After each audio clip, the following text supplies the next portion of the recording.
Innal hamdalillah nahmaduhu wa nasta'inuhu wa nastaghfiruh wa na'udzu billahi min shururi anfusina wa min sayyiati a'malina.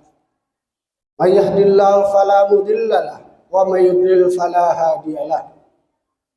Asyhadu an la ilaha illallah wahdahu la syarika lahu wa asyhadu anna sayyidana Muhammadan abduhu wa rasuluhu la nabiyya ba'dah. Allahumma salli ala sayyidina Muhammadin wa ala ali sayyidina Muhammadin fil awwalin wal akhirin wa fil mala'il a'la ila yaumiddin wa alaina ma'ahum bi rahmatika ya arhamar rahimin. Fa ya ibadallah usikum wa nafsi bi taqwallah faqad fazal muttaqun. Bi qoulihi ta'ala fil Qur'anil azim. A'udzu billahi minasy syaithanir rajim. Bismillahirrahmanirrahim. Ya ayyuhalladzina amanu taqullaha haqqa tuqatih wa la tamutunna illa wa antum muslimun.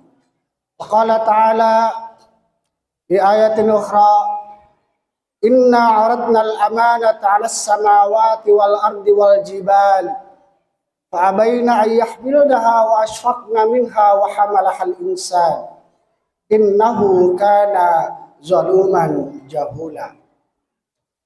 Hadirin jamaah Jumat yang dimuliakan oleh Allah Subhanahu wa taala. Senantiasa kita bersyukur atas segala nikmat, atas segala rahmat yang diberikan oleh Allah kepada kita sampai dengan saat sekarang ini. Nikmat dalam keadaan sehat walafiat. Nikmat ketika iman masih terpatri di dalam diri kita. Dan nikmat umur yang masih diberikan oleh Allah kepada kita sebagai suatu kesempatan bagi kita untuk menjalankan amanah kita, amanah yang diberikan oleh Allah kepada kita, bertakarub dan semakin mendekat kepadanya. Salawat dan salam dalam bentuk ucapan, salawat dan salam dalam bentuk perbuatan, salawat dan salam dalam bentuk tingkah laku, semoga menjadi keseharian kita dalam kehidupan sehari-hari. Mencontoh Rasulullah Sallallahu Alaihi Wasallam dalam berbagai aspek kehidupannya, sehingga dengan demikian berharap dan berdoa semoga kita mendapatkan syafaat dari Nabi kita Muhammad Sallallahu Alaihi Wasallam, dan Nabi pun insyaallah semoga berkenan hadir di dalam mimpi-mimpi kita dan bercengkrama dengan kita selaku umatnya yang mencintainya. Hadirin jamaah Jumat yang dimuliakan oleh Allah Subhanahu wa taala, di samping itu khatib mengajak kepada diri sendiri, pada jamaah Jumat yang dimuliakan oleh Allah Subhanahu wa taala, untuk senantiasa memegang teguh nilai ketakwaan di dalam diri kita, memegang teguh ajaran-ajaran Ramadan yang telah kita laksanakan beberapa waktu lalu. Semoga kita tetap menjadi hamba yang istiqomah untuk tetap berpatrikan di dalam diri kita tujuan dari puasa, agar kita senantiasa menjadi hamba yang la'allakum tattaqun, menggapai predikat takwa, takarrub, dan semakin dekat dengan Allah Subhanahu wa taala. Jamaah Jumat yang dimuliakan oleh Allah, terkait dengan materi yang diberikan khatib pada hari ini, yaitu berbuat baik untuk lingkungan sekecil apapun.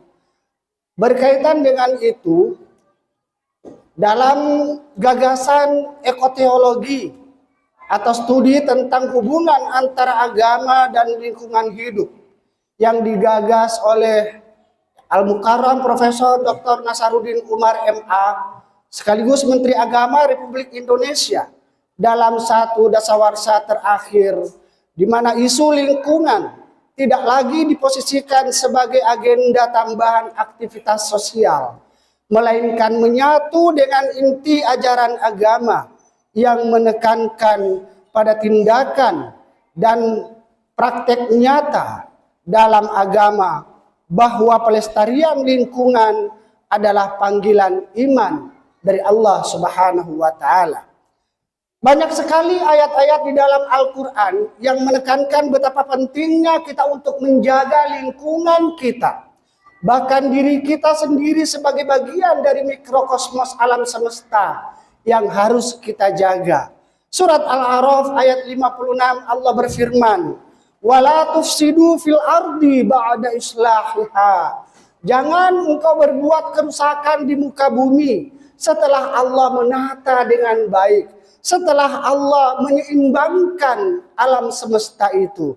Begitupun juga dengan diri kita sebagai bagian daripada alam semesta ini. Merusak diri sendiri adalah berarti menzalimi diri kita sendiri. Dalam berbagai macamnya, dalam berbagai contohnya, mengkonsumsi sesuatu yang tidak seharusnya kita konsumsi. Minum sesuatu yang tidak seharusnya kita minum. Berbuat aniaya terhadap orang lain dan lain sebagainya. Namun amat sayang di surat Ar-Rum ayat 41 Allah menegaskan, zaharal fasadu fil barri wal bahri bima kasabat aydin nas. Sesungguhnya rusaknya konstelasi alam semesta ini adalah disebabkan karena ulah jahiliyah tangan-tangan manusia rakus akan sumber daya alam dan lain sebagainya, sehingga tidak tercapai keseimbangan, tidak tercipta keseimbangan hidup di mana tempat bumi kita berpijak. Hadirin jamaah Jumat yang dimuliakan oleh Allah Subhanahu wa taala, lebih lanjut beliau mengatakan bahwa penjagaan lingkungan menjadi syarat bagi tercapainya maqasidus syar'iyyah, tujuan kita di dalam beragama, yaitu menjaga amanah, menjaga jiwa kita, menjaga akal, menjaga keturunan, dan menjaga harta.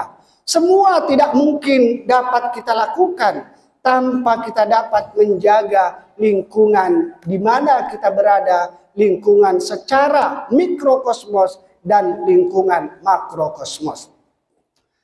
Dalam Al-Quran, Allah berulang kali menegaskan bahwa ciptaan Tuhan hadir dalam ukuran dan keseimbangan yang tepat. Inna kulla syai'in khalaqnahu biqadarin. Sungguh kami, kata Allah, menciptakan segala sesuatu dengan ukuran. Alam memiliki batasan tertentu. Ketika alam dieksploitasi dengan sekehendak hati, tentu terjadi penurunan-penurunan, kekurangan-kekurangan, dan lain sebagainya. Sehingga berdampak amat sangat luas dalam kehidupan kita sebagai manusia yang memiliki kekurangan untuk dapat kelanjutan daripada alam yang menjadi kebutuhan kita. Dengan perspektif ini, alam bukan sekedar sumber daya yang bisa dieksploitasi tanpa batas, melainkan ayat kauniyah, tanda kebesaran Allah yang harus kita baca, yang harus kita renungi, dan harus kita jaga eksistensinya. Merusak lingkungan sama dengan merusak tatanan kosmos yang berakar pada nilai tauhid. Sementara memelihara lingkungan di mana kita berada merupakan ekspresi nyata dan ketaatan sebagai hamba, sekaligus syukur atas nikmat yang diberikan oleh Allah Subhanahu wa taala kepada diri kita. Bahwa segala sesuatunya telah memiliki akar kadarnya masing-masing. Begitupun juga dengan diri kita sebagai mikrokosmos alam semesta. Ketika kita memaksakan sesuatu yang ada di dalam diri kita, artinya akan terjadi ketidakseimbangan di dalam diri kita. Hadirin jamaah Jumat yang dimuliakan oleh Allah Subhanahu wa taala, tentu ada beberapa hal yang dapat kita lakukan untuk kita sama menyelamatkan lingkungan hidup kita. Di antaranya menghemat sumber daya alam berupa air, energi, dan lain sebagainya. Hendaklah kita pandai-pandai memanfaatkan sumber daya alam tersebut agar tetap terjaga keberlanjutannya, sehingga kita pun dapat menikmati daripada kekayaan alam semesta. Yang kedua, sekecil apapun, menanam pohon adalah sesuatu yang sangat dianjurkan oleh Rasul Sallallahu Alaihi Wasallam. Bahkan dalam satu hadis Nabi Sallallahu Alaihi Wasallam pernah bersabda Bahkan ketika esok kiamat pun akan tiba. Bila engkau punya bibit yang dapat ditanam, maka tanamlah pohon tersebut. Kemudian menggunakan produk ramah lingkungan, yang ramah dan bersahabat dengan keberadaan kita. Oleh karena itu, menjaga lingkungan adalah sesuatu yang mutlak yang harus kita lestarikan dalam kehidupan kita sehari-hari. Lingkungan rumah tempat tinggal kita harus dijaga kebersihannya. Lingkungan tempat kita beribadah harus dijaga kebersihan dan kerapihannya. Sehingga ketika kita beribadah di dalam masjid kita, kita dapat berkomunikasi dengan khusyuk menghadap kepada Allah Subhanahu wa taala. Adapun di antara yang dapat merusak lingkungan kita adalah eksploitasi alam secara berlebih-lebihan. Sumber daya alam dikeruk secara massal tanpa memperhitungkan dampak kerusakan lingkungannya. Kemudian polusi dan pencemaran lingkungan, pembakaran sampah yang tidak semestinya dan lain sebagainya, dan pemborosan sumber daya alam tentunya juga menjadi bagian daripada hal-hal yang dapat merusak lingkungan kehidupan kita. Hadirin jamaah Jumat yang dimuliakan oleh Allah Subhanahu wa taala. Sebagai kesimpulan dalam khutbah singkat ini, bahwa krisis lingkungan berakar pada krisis spiritual. Krisis lingkungan berakal daripada krisis spiritual. Ketika keimanan kita kepada Allah Subhanahu wa taala baik meningkat, maka sudah barang tentu tindakan kita terhadap peduli terhadap lingkungan kita akan semakin baik. An-nazafatu minal iman. Bukankah kebersihan itu adalah bagian daripada iman? Karena manusia lupa bahwa alam adalah amanah Subhanahu wa taala, bukan sebagai objek yang harus dieksploitasi secara berlebihan. Jamaah Jumat yang dimuliakan oleh Allah Subhanahu wa taala, mengajak pada diri dan kepada jamaah yang dimuliakan oleh Allah. Mari menjaga lingkungan hidup kita, kita jadikan wujud tindakan nyata dalam kehidupan kita sehari-hari, dalam sekecil-kecil apapun demi kemaslahatan kita bersama. Barakallahu li wa lakum fil Qur'anil azim, wa nafa'ani wa iyyakum bima fihi minal ayati wa zikril hakim, wa taqabbala minni wa minkum tilawatahu innahu huwal ghafurur rahim. Waktu bangkit jiwaku